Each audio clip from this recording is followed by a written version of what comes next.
భోగభాగ్యాలు ఇచ్చే భోగి పంటకు సంబంధించి కూడా చిన్నారులకు సంబంధించి భోగి పళ్ళు పోయడం ఎంత విశిష్టత, ఆ భోగి పళ్ళ విశిష్టత ఏంటో ఇక్కడ ఉన్నటువంటి నిర్వాహకులు ఉన్నారు, వీరితో మాట్లాడి ప్రయత్నిద్దాం. మేడం గారు చెప్పండి, ప్రధానంగా భోగి పళ్ళలో విశిష్టత ఏంటి, పిల్లలకు ఎందుకు పోస్తారు?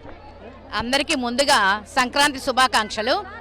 ఈ భోగి పళ్ళు పిల్లల్లో ఉన్న దిష్టి పోవడానికి, అంటే దిష్టి తగిలితే నల్లరాళ్ళు కూడా పగిలిపోతాయని చెప్పి ప్రతీతి కదా, అందుకని పిల్లల్లో ఉన్న దిష్టి పోతుందని చెప్పి ఈ భోగి రోజున భోగి పళ్ళనే పోస్తారు. ఈ భోగి పళ్ళలో ఏమేమి కలుపుతారంటే రేగిపళ్ళు, అలాగే చిల్లర, పూలు, అక్షింతలు, అలాగే ఈ శనగలు కూడా కొంతమంది కలుపుతారు.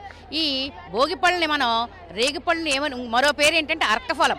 అర్కఫలం అంటే ఇది సూర్యుడి ఆకారంలోనే ఉండటమే కాకుండా సూర్యుడి రంగు అంటే ఎరుపు రంగును పోలి ఉంటుంది. కాబట్టి ఈ పిల్లలకి ఈ దిష్టి తీయటం వల్ల వాళ్ళల్లో ఉండే చెడు బాలారిష్టాలు అలాగే దిష్టిపోయి వాళ్ళు ఆరోగ్యంగా పెరుగుతారు అని ఈ ప్రతీతి. అంతేకాకుండా ప్రతి పిల్లల వాళ్ళకి చిన్నపిల్లలు కాబట్టి వీళ్ళకి తలపైన బ్రహ్మరంధ్రం ఉంటుంది, అది చాలా పలచగా ఉంటుంది అన్నమాట.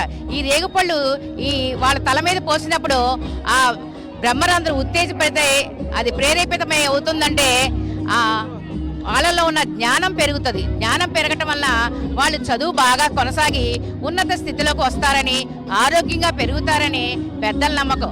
అందుకే ప్రతి భోగి రోజున సాయంత్రం పూట 12 సంవత్సరాల లోపు పిల్లలందరికీ ఈ భోగిపళ్ళు పోయటం అనాదిగా వస్తున్న ఆచారం. చూడొచ్చు, వీరంతా కూడా ఒకటే స్పష్టం చేస్తారు.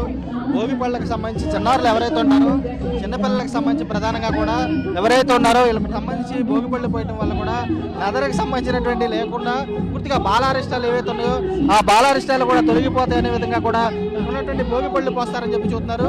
ఈ భోగి రోజు కూడా చిన్నపిల్లలకు సంబంధించి ప్రత్యేకంగా భోగి నాడు కూడా ఈ భోగి పళ్ళు పోయడం వల్ల వారు ఎంతో ఆరోగ్యంగా ఉంటారని చెప్పి వారు కూడా స్పష్టం చేసి కూడా కనబడుతుంది. వీడియో నరేష్తో రాజు, సాక్షి, ఏలూరు జిల్లా.